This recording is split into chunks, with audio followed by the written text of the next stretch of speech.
Game show mainstay Vanna White has lived through plenty of dark times, often while she was appearing on Wheel of Fortune. While she was charming viewers at home, she was battling some truly tragic personal demons.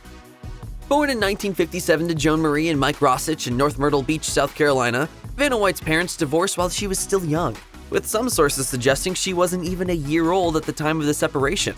Because she was so young at the time, White likely had little to no memory of the split, and it didn't significantly affect her going forward. After her mother remarried, White formed a close bond with her stepfather, Herbert Stackley White Jr. She eventually adopted his surname as her own and dropped her father's last name, which has Spanish and Puerto Rican origins. The White family continued to live in North Myrtle Beach. When she was 12, White went to New York City to meet her biological father, and although they would keep in touch throughout his life, she immediately realized the man she considered her father was and would always be Herb White. It all worked out real well. White moved out of the family home almost immediately after graduating from high school. She relocated to Atlanta, Georgia, where she was enrolled in the Atlanta School of Fashion and Design. She next ended up in Los Angeles, where she tried her hand at modeling and acting. However, her first stint in Los Angeles was cut short when she returned home to South Carolina in 1980 to spend time with her mother, who was diagnosed with ovarian cancer. White was at her mother's side during her final days until her death on July 10, 1980. At the time of her mother's death, White was just 23 years old. After the funeral, Joan White's ashes were scattered at sea. Once that was done, White returned to Hollywood to kickstart her acting career. These days, White is one of the most recognizable faces on television, but she struggled to make it early on. I would go on at least 100 interviews before I got a job. Her first television credit was in the 1981 TV movie Midnight Offerings, followed by roles in Graduation Day and Looker. Throughout the early 1980s, White had small roles in a number of TV series, including Star of the Family and The A-Team. She was also part of the principal cast of the film Gypsy Angels with Richard Roundtree, although the film wouldn't be released until 1990. She recalled how tough those early days were in an interview with the Associated Press, saying, "I was living in an apartment with no bed, sleeping on the floor. I got a job down the street waiting tables and tending bar at Luigi's. I worked there for a year and was able to buy a bed." Also in 1980, White was a contestant on the popular game show The Price is Right, just 2 years before she auditioned for her now famous role on Wheel of Fortune. Vanna White! Come on down! You are the first 4 contestants on The Price is Right! Around the time that she first began work on Wheel of Fortune, White dated and eventually became engaged to John Gibson. Having also moved to Los Angeles to find work as an actor, Gibson first rose to fame after appearing as a centerfold in Playgirl magazine. He later went on to become one of the most popular dancers at the Chippendales Male Striptease Club, acting as a spokesperson for the brand. Gibson also had a number of television and film roles and went on to have a regular role on the daytime soap The Young and the Restless, as strip club owner Jerry Cashman. On May 17, 1986, Gibson was piloting a rented Trinidad TB-20 airplane when the aircraft crashed during landing at the Van Nuys Airport. Gibson, who was 37 years old at the time, was killed when the aircraft hit a curb and exploded. His body was so badly burned that dental records were required to identify him. I fell to my knees. I just lost control of everything. I knew.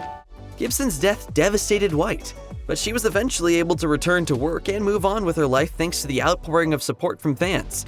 She recalled the aftermath of the tragedy to People, saying, "I heard from so many people who had shared the same experience of losing someone instantly in an accident, and that really helped me. I didn't feel like I was alone."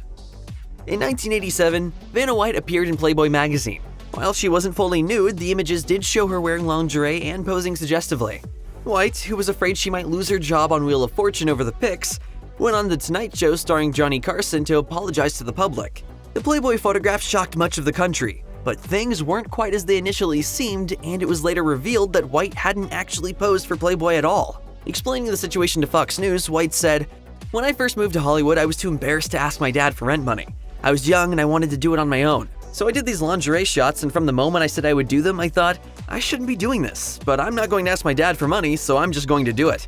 Hugh Hefner later purchased the pictures and printed them in Playboy, taking advantage of White's fame after she became a pop culture fixture on Wheel of Fortune. White tried to sue Playboy and Hefner to stop publication of the photographs, but dropped the case out of a belief that the public would believe the images were more intimate than they actually were.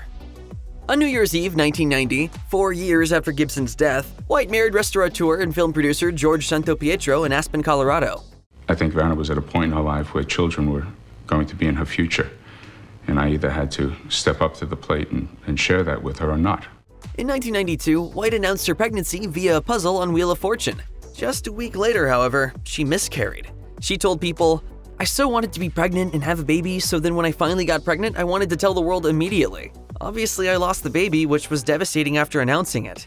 The good news is I was able to get pregnant again and had 2 beautiful, healthy children. But losing a child? There's nothing good about that." White's first child, a son named Nicholas, was born in 1994, followed by daughter Giovanna in 1997. However, the relationship with Pietro was not to last. They separated in November 2001 and filed for divorce in 2002. The announcement came after reports in 1999 that Pietro had cheated on White with a series of mistresses. These rumors were never proven, and the court documents stipulated that the split was due to irreconcilable differences. White and Pietro's separation was seemingly amicable, and the two shared custody of their children. Since the divorce, Pietro has largely stayed out of the limelight, which is not surprising considering the fact that he and White rarely made public appearances together. After her divorce from Santo Pietro, White began a relationship with Michael Kay. They were together from 2004 until 2006, and at one point were even engaged to be married. In fact, similarly to the way she previously announced her pregnancy, White used the show to inform viewers that she was going to marry Kay. Although this time, it was through the release of a publicity shot rather than in a recorded episode. Kay, a businessman who owned the security firm Westech Interactive, never married White, and no reason was given for why their relationship ultimately ended. She has since been in a long-term relationship with her boyfriend, real estate developer John Donaldson. The pair met at a barbecue. White told People, "I remember looking at him and thinking, he's really cute." We ended up talking for a long time that night. They've been together ever since. Commenting on their relationship, White shared, "It just works. He lets me be me, I let him be him. There's no drama." White always had a close relationship with her stepfather, Herbert White Jr., the man that she considered to be her dad.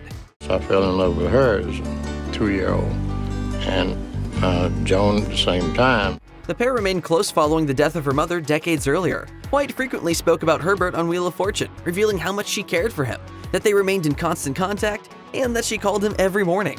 She also posted touching tributes to him on her social media accounts. On April 1st, 2022, White made a post on X reading, "It is with great sadness that I tell you my 96-year-old dad passed away peacefully this morning. He lived a full and happy life and will be remembered as one of the kindest and most wonderful human beings of North Myrtle Beach. I love you so much, Dad." As was the case with other deep losses in White's life, fans and Wheel of Fortune viewers were quick to share their support. Many posted messages of sympathy online and expressed their love for White. You must continue on. There's reasons for everything, whatever they may be. Longtime host Pat Sajak retired from Wheel of Fortune in 2024, with his final episode airing on June 7th. It proved to be an emotional farewell. White spoke about their time together in a specially recorded clip for the show, saying, "I can't believe that tomorrow was our last show together. 8,000 episodes went by like that. When I first started, I was so green. You made me so comfortable, it made me so confident, Pat. You made me who I am, you really did." The most Pat ever let you say was what? Well, there's been many sentences I've said.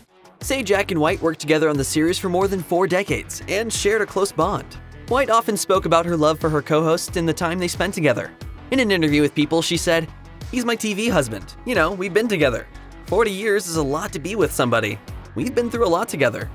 I probably would not have chosen Vanna. Not that she wasn't charming and beautiful and all those things, she still is, but she was petrified.